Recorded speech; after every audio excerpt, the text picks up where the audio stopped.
Dear student, now we are going to start day 5 of electromagnetism. Magnetic field created by a current.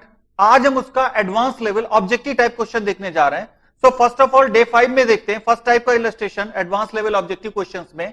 ये given है if a resistance of the upper half of a rigid loop, so a rigid loop is given and this resistance of the upper half is given twice that of the lower half. इसका meaning है एक loop given है, उसके upper half का resistance और lower half के resistance में 1:2 का रेशियो गिवन है.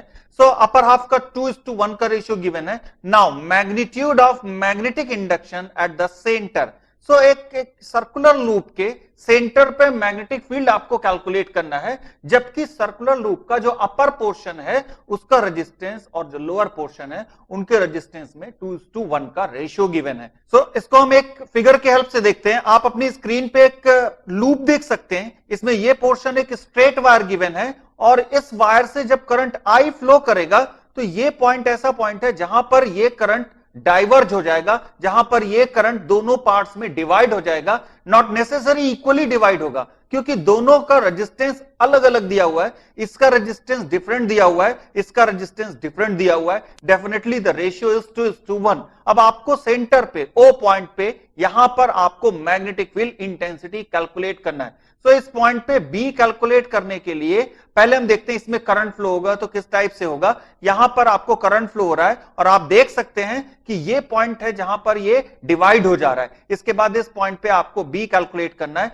सो अपर हाफ की वजह से due to these two straight wire, ये दोनों इस पॉइंट के सामने पड़ रहे हैं, इनकी वजह से मैग्नेटिक फील्ड जीरो होगा, इसकी वजह से भी मैग्नेटिक फील्ड जीरो होगा. लेकिन ये जो दो कर्व्ड वायर हैं इनकी वजह से मैग्नेटिक फील्ड एग्जिस्ट करेगा. अब डायरेक्शन आप देखें तो आप राइट हैंड रूल से देख सकते हैं. आप अपर हाफ के लिए अप्लाई करेंगे तो अपर हाफ के लिए आप ऐसे कह सकते हैं ये आपको इनवर्ट जा रहा है, लेकिन लोअर हाफ के लिए आप अप्लाई करेंगे तो लोअर हाफ के लिए ये आउटवर्ड निकल रहा है, बाहर की तरफ जाएगा. इसका मीनिंग है पहले हम अपर हाफ की वजह से देखें तो यहां पर दोनों सेक्शन आपको पैरेलल में कंबाइंड है. तो ये सेक्शन अपर और लोअर पोर्शन पैरेलल में है. इसका मीनिंग है इसका V कांस्टेंट रहेगा, potential difference that remains constant. अब हम यहां पे ओम्स लॉ अप्लाई कर रहे हैं, V equal to IR. So V constant, which means I1 R1, that should be equal to I2 R2. Now we can say I1 by I2 will be equal to R2 by R1. अब R2 by R1 में हमको relation given है R2 by R1 का, that this should be simply 2R2. ये आपको R1 की value 2R2 आप देख सकते हैं, R1 की वैल्यू 2R2 गिवन है और ये एज यूजुअल R2 रहा. सो सिंपली आपको इट इज इक्वल टू 1/2, ये आपको 1/2 आ जाता है. इसका मीनिंग है I1 by I2 का रेशियो 1/2 आ गया और we can say I2 will be equal to 2I1. So I2 की वैल्यू 2I1 आ गई. Now we can say I will be equal to I1 plus I2. जो नेट करंट है वो divide हो रहा है I1 और I2 में. So I1, this is given I1 as well as plus I2 को रिप्लेस कर दिया 2I1 से, which means it should be 3I1. I equals to 3I1. यहां से आप I1 और I2 की इंडिविजुअल वैल्यू कैलकुलेट कर सकते हैं. यहां पर हम ये एज्यूम करके जा रहे हैं कि ये पोर्शन में करंट अगर I1 जा रहा है, let this is given I1, तो यहां पर इस पोर्शन में करंट I2 जाएगा.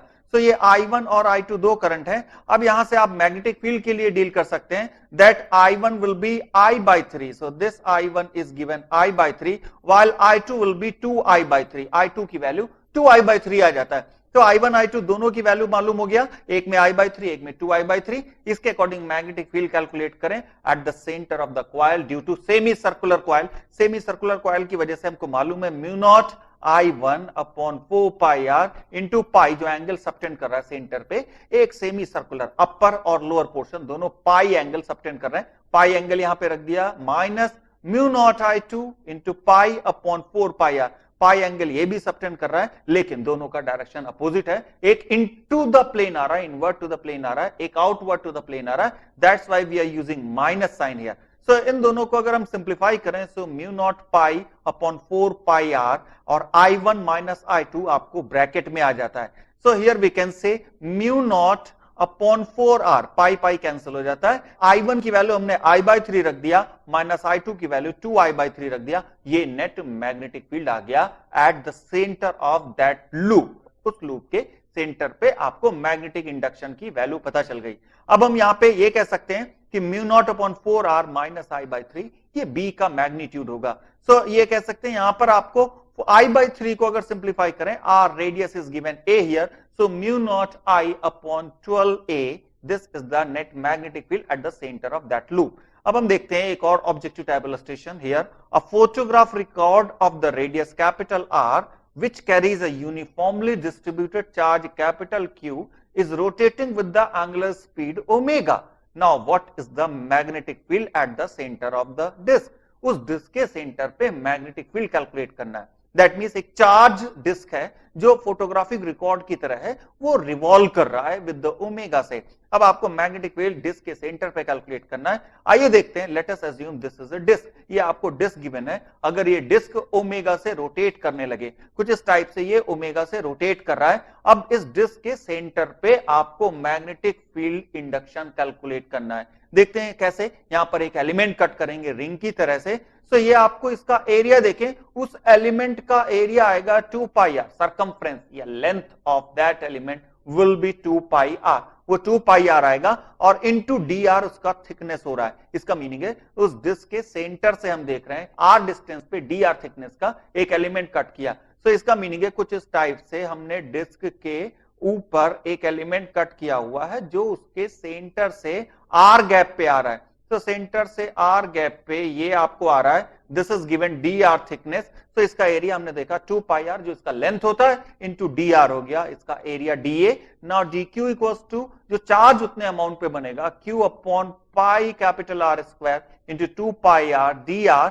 सो यहां से हम कह सकते हैं डी क्यू का वैल्यू आता है उस एलिमेंट पे जो चार्ज होगा, that will be 2 Q R into D are upon capital R square. ये अमाउंट ऑफ चार्ज आ गया जो हमें एलिमेंट पे होगा। अब हम देखते हैं जो उस पे करंट आएगा D I, that will be equals to omega upon 2 pi into D Q. अब हमने डी क्यू की वैल्यू रख दी, तो ये आपको डी आई का वैल्यू आ गया, जो करंट होगा वो आ जाता है। अब इसको हम सिंप्लीफाई करें तो ये आ जाता है Q omega by pi R square, that is Q omega by pi capital R square into small R into D R. ये डी आर उसका जो एलिमेंट का थिकनेस था वो आ गया।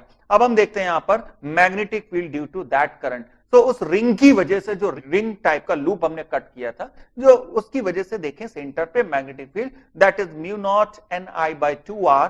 सो ये डी आई उसमें देखना है आपको। So D I here we can take here N की वैल्यू 1 ले लिया हमने, तो म्यू नॉट डी आई की वैल्यू रख दिया, तो आपको ये आ जाता है। नाउ वी विल से, इसको हम इंटीग्रेट करेंगे, mu naught Q omega upon 2 pi capital R square integral 0 to capital R limit, क्योंकि वो एलिमेंट पूरा अगर हम इनहेंस करेंगे, उस एलिमेंट को कंप्लीट करेंगे, तभी वो डिस्क फॉर्म होगा। तो उस केस में आपको 0 से कैपिटल आर तक इंटीग्रेट करना है। तो ये आपको आ जाता है mu naught Q omega upon 2 pi capital R. ये मैग्नेटिक फील्ड आ गया at the centre of that disc. उस डिस्क के सेंटर पे मैग्नेटिक फील्ड का वैल्यू ये होगा। अब आइए हम एक और इलस्ट्रेशन देखते हैं। Here infinite number of the straight wires each carrying the current I R equally placed at shown in figure. हम फिगर में देखेंगे किस तरह से ये वायर्स रखे हुए हैं।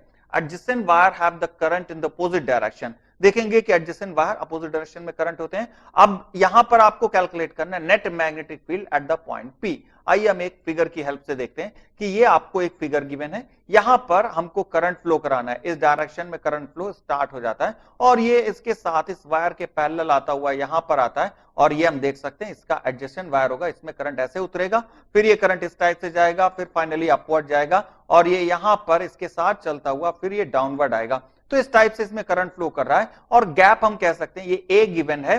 सो ये इस तरह से इक्वल इंटरवल में गैप दिया हुआ है, ये ए करके दिया हुआ है। सो यहां पर आप अगर करंट फ्लो कराएं इस तरह के सेक्शन में, ये आपको इनफाइनाइट तक चला गया, this is up to the infinite. तो ये इनफाइनाइट तक यहां पे जा रहा है। सो ये हम कह सकते हैं कि इसके लिए आपको अगर magnetic field at the P point यहां पर कैलकुलेट करना है, तो देखिए कैसे होगा। यहां पर पी पॉइंट से पहले हम करंट एंटर कराते हैं। तो जब P पॉइंट से आप करंट एंटर कराएंगे तो इस टाइप से ये यहां पर करंट रिवॉल्व करेगा, इसके अलोंग मूव करता रहेगा करंट। आप देख सकते हैं यहां पर ये करंट आ रहा है, फिर ये अपवर्ड जाता है और फाइनली ये चार्ज पार्टिकल, कुछ पॉजिटिव चार्ज हैं, ये इस टाइप से आते हैं। तो पॉजिटिव चार्ज का डायरेक्शन करंट के डायरेक्शन में ही होता है। अब P पॉइंट पे आपको B नेट कैलकुलेट करना है। जो भी स्ट्रेट वायर है, इसका मीनिंग है इस वायर की वजह से मैग्नेटिक फील्ड विल बी 0, इस वायर की वजह से 0 होगा, जितने भी स्ट्रेट सेक्शन आ रहे हैं उन सब की वजह से 0 मैग्नेटिक फील्ड आएगा। हाँ, अब आप देखें जो वर्टिकल सेक्शन है दैट मींस इसकी वजह से अगर आप यहां पे कैलकुलेट करते हैं तो इसकी वजह से मैग्नेटिक फील्ड आ जाएगा, और इसकी वजह से जो मैग्नेटिक फील्ड आएगा आप राइट हैंड रूल अप्लाई करेंगे, करंट का डायरेक्शन अपवर्ड जा रहा है, जब कर्ल करेंगे तो पी पॉइंट पे बाहर की तरफ निकल के आ रहा है, लेकिन जो इसका एडजेसेंट वायर है, ये वायर है, इसमें आप करंट का डायरेक्शन डाउनवर्ड जा रहा है, पी पॉइंट पे ये इनवर्ट चला जाएगा।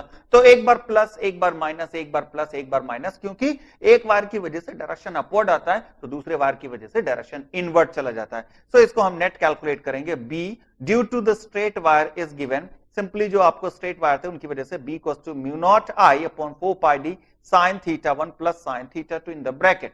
तो यहां से आपको b equals to vector b equals to b1 vector plus b2 vector plus b3, जितने भी सेक्शंस हो जाएंगे सबको हम ऐड कर देंगे। तो यहां पर आप एक की वजह से कह सकते हैं vector b equals to b1 k cap plus b2 minus k cap, direction change हो गया, then plus b3 k cap, similarly it will be here minus b4 k cap. So हर एक का डायरेक्शन रिवर्स होता जा रहा है, एक बार इनवर्ड आता है, एक बार आउटवर्ड जाता है। सो इन सब का मैग्नीट्यूड अगर रख देंगे आप b1 minus b2 plus b3 minus b4 plus b5 minus b6 and so on, so infinite तक जा रहा है। इसका मीनिंग है इन सबको सिंप्लीफाई करेंगे तो आपको आ जाता है mu naught I upon 16 pi D, बाहर आ जाता है 1 minus 1 by 2, this is the second wire, this is the first wire, it is the third wire, ये fourth wire है, and so on. So 1 minus 1 by 2 plus 1 by 3 minus 1 by 4 and so on, और उसको आप add करते हैं तो ये value होती है cos 30 की बात करें तो cos 30 will be equal to d by a, so यहां से आप कह सकते हैं d will be equal to a cos 30, so d is a cos 30, angle 30 बना रहा था, so it is under root 3 by 2 times a, d की वैल्यू आ जाती है। और अगर आप वहां पर जो इनफाइनाइट सीरीज आ रही थी उसको देखें तो वो ln2 के इक्विवेलेंट होता है, तो यहां से आपको आ जाता है b magnetic field at point p mu naught into 2i upon 16 pi into under root 3 and a outside the root into ln2, ये आपको b magnetic field at p point आ जाता है। तो net magnetic field p point पे हमने calculate कर लिया।